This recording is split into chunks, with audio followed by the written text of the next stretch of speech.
സമൃദ്ധിയാകട്ടെ. ഇന്ന് നമുക്കൊരു സങ്കീർത്തനം പഠിച്ചാലോ? സങ്കീർത്തനം 121. കർത്താവ് നിന്റെ കാവൽക്കാരൻ. ഞാൻ പർവ്വതങ്ങളിലേക്ക് കണ്ണുകൾ ഉയർത്തുന്നു. എനിക്ക് സഹായം എവിടെ നിന്ന് വരും? നിനക്ക് സഹായം കർത്താവിൽ നിന്ന് വരും.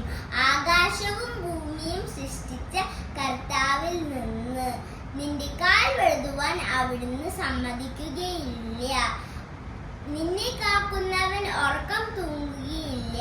ഇസ്രായേലിന്റെ പരിപാലകൻ മയങ്ങുകയോ ഉറങ്ങുകയോ ഇല്ല.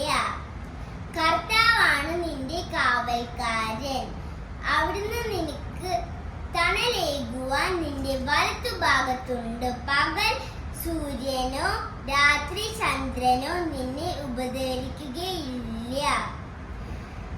സകല തിന്മകളിൽ നിന്നും നിന്നെ കാത്തുകൊള്ളും. നിന്റെ ജീവൻ സംരക്ഷിക്കും. അവിടുന്ന് നിന്റെ വ്യാപാരങ്ങളെ ഇന്നും എന്നേക്കും കാത്തുകൊള്ളും. Thank you. Have a nice day.